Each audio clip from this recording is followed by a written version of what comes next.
En esta presentación vamos a hablar del agua. El agua que está constituida por dos elementos que son los más abundantes en el universo, el hidrógeno y el oxígeno. Cumple un rol fundamental en el desarrollo de las superficies planetarias, en la geología interna de las cortezas planetarias y sobre todo en el desarrollo de la vida. Para los seres humanos, así como para todos los organismos que habitan sobre el planeta Tierra, el agua es el elemento central. Es en el agua que se transportan y disuelven los nutrientes y que permite que la vida sea posible. Es además fundamental para muchas otras cosas, para el funcionamiento de las sociedades humanas. En este video vamos a insistir en la importancia que el agua tiene en el desarrollo de los procesos geológicos también.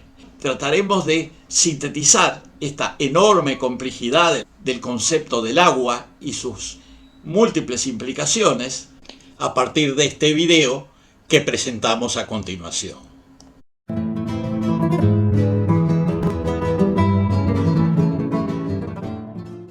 El origen del agua terrestre es un tema sujeto a especulaciones. En la Tierra se presenta en todos sus estados, vapor, líquido, gaseoso. En otros astros se ha encontrado agua, pero en todos los ejemplos conocidos, solamente en forma de hielo o de vapor de agua. No se ha encontrado aún agua líquida en ningún planeta conocido. Solo se han observado en Marte indicios muy antiguos, varios miles de millones de años, de que alguna vez existió, y tal vez en Europa, una luna de Júpiter, en su interior. Ambos cuerpos celestes son hoy muy fríos, con atmósferas de baja densidad o no existentes, y no existen las condiciones físicas en sus superficies para que el agua líquida pueda existir. En ambos planetas y en otros astros existe el agua bajo la forma de hielo y de vapor, aunque esta última en mucho menor grado y solamente cuando las temperaturas son relativamente elevadas en las cercanías del Sol. Pero en las condiciones gélidas del espacio interplanetario exterior, la mayor parte del agua existe tan solo en estado sólido, de hielo. Se sabe que hay hielo de agua en los astros más alejados del sistema, por ejemplo, Plutón y en Tritón, un satélite de Neptuno, y en la mayoría de los cometas, e incluso en Ceres, el asteroide de mayor tamaño. Los cometas, que también pueden contener agua congelada, son pequeños cuerpos celestes. Sus dimensiones rara vez superan unos pocos kilómetros o decenas de kilómetros, constituidos por una mezcla de hielo y roca. Los hielos cometarios están formados de elementos y compuestos livianos, como el nitrógeno, el dióxido de carbono y el agua. A medida que se acercan al Sol, estos hielos se subliman en gases, despidiendo chorros de partículas que, empujados por el viento solar, dan lugar a la coma, así se llama, y la cauda, también así se llama, del cometa. La importancia de los cometas es su número. Aparentemente existen millones, tal vez billones de 12 ceros. No sabemos cuántos cometas u otros cuerpos análogos, por ejemplo asteroides, fueron necesarios para formar la Tierra, o si había anteriormente un núcleo inicial preexistente que creó las condiciones gravitacionales para que cayeran los microastros.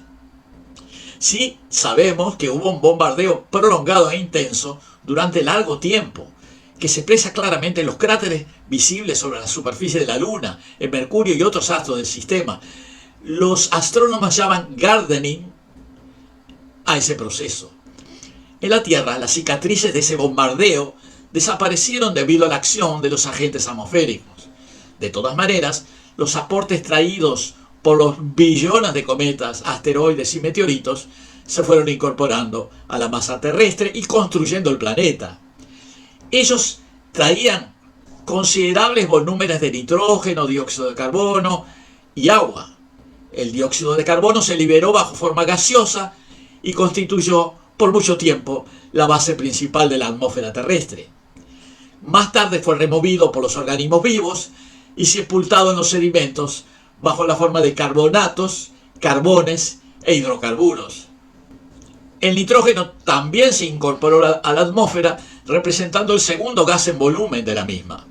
Al fijarse el dióxido de carbono, su proporción relativa aumentó y hoy constituye el 78% de la atmósfera terrestre, o sea, el hidrógeno. El agua, en cambio, en las condiciones de presión de la superficie terrestre, tiene un punto de ebullición relativamente elevado, alrededor de los 100 grados a la presión atmosférica normal en la superficie, y por ende permaneció en estado líquido, constituyendo la hidrosfera. La mayor parte del agua líquida se acumuló en las depresiones de la corteza que constituyeron los océanos, y el resto se infiltró dentro de las formaciones rocosas o se congeló en las zonas más frías, cercanas a los polos o montañas elevadas. Las aguas oceánicas quedaron expuestas a la radiación solar, dando lugar a procesos de evaporación generalizados a lo largo de su superficie de contacto con la atmósfera. El calentamiento del agua y de las superficies continentales provocó fenómenos de convección de las capas troposféricas inferiores, elevando el vapor de agua hasta los niveles de condensación, formando nubes. La circulación atmosférica que se generaba por las diferencias de temperatura y empujaba las nubes hacia los continentes, provocó la mezcla de los gases que componían la atmósfera, llegando a la composición actual. Este proceso, que nos resulta tan familiar, es el producto de las condiciones térmicas y de presión atmosférica particulares de la Tierra, que permite que la mayor parte del agua se encuentre en estado líquido y que se desarrollen fenómenos de evaporación y condensación con formación de nubes y su caída en forma de lluvia. En los hechos, este proceso ocurrió simultáneamente con el desarrollo de la vida.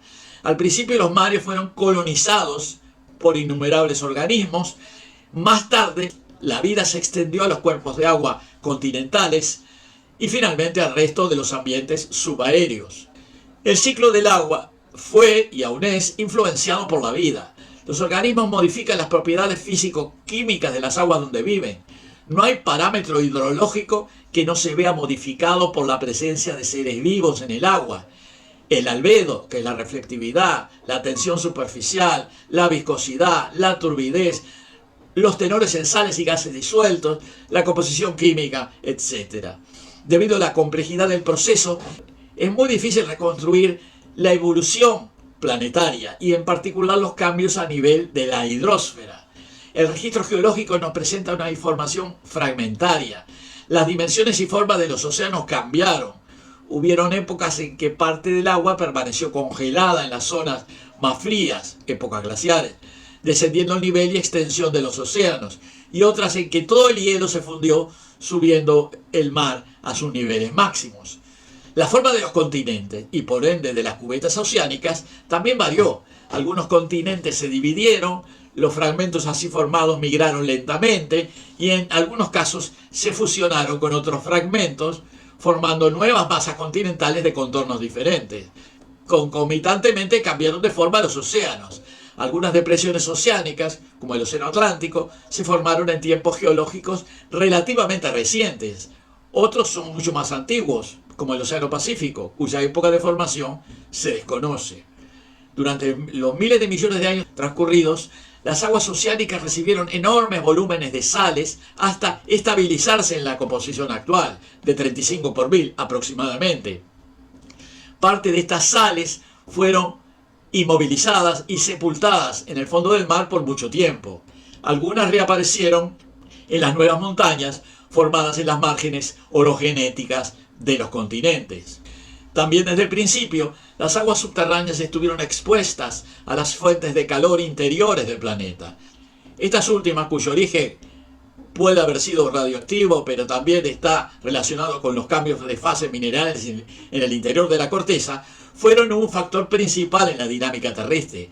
Gran parte de los procesos geológicos de la corteza se dieron en presencia de agua. El registro mineralógico incluye numerosos minerales hidratados originados en ambientes acuosos subterráneos, como las micas, los anfíboles, las arcillas y los yesos. El agua líquida o gaseosa se introduce por las fisuras arrastrando solutos variados que finalmente van a cristalizar bajo la forma de minerales. Una gran parte de los minerales de las rocas se originan de esa forma, por ejemplo los feldespatos y el cuarzo. Estos procesos de mineralización Son llamados hidrotermales cuando se dan en presencia de agua líquida o neumatolíticos cuando ocurren por la acción del vapor, aunque en muchos casos probablemente influyó la presencia de gases, más especialmente el metano. Numerosas rocas se originan en esos ambientes. La mayor parte de las rocas metamórficas, las mimatitas, casi todas las rocas filonianas, etc. Los fenómenos volcánicos se deben también a la presencia de agua. Una de las principales causas de las erupciones volcánicas es la vaporización del agua caliente al descender la presión que la mantenía en estado líquido. Las burbujas de vapor liberadas del agua en ebullición son el pistón que empuja las lavas y clastos volcánicos a lo largo de fracturas y chimeneas y termina derramándolas en el exterior. A la vez, la mezcla de agua líquida y gaseosa tiene un efecto lubricante que facilita el flujo de las lavas. De no ser así, estas, cuya viscosidad es muy elevada, no podrían escurrirse por los estrechos conductos de efusión. Las grandes columnas de humo que salen de los cráteres volcánicos están formados sobre todo por vapor de agua emitido durante los procesos efusivos. Del mismo modo, los géiseres y fumarolas son eyecciones acuosas calientes comunes en las zonas volcánicas. El agua es también el factor principal en la génesis de las rocas sedimentarias. Con muy pocas excepciones, los sedimentos se forman debido al arrastre de las partículas y materiales por las corrientes de agua líquida, ríos, corrientes marinas y laculares o sólidas, glaciares. Cuando los sedimentos son sepultados, sufren procesos de compactación y deshidratación.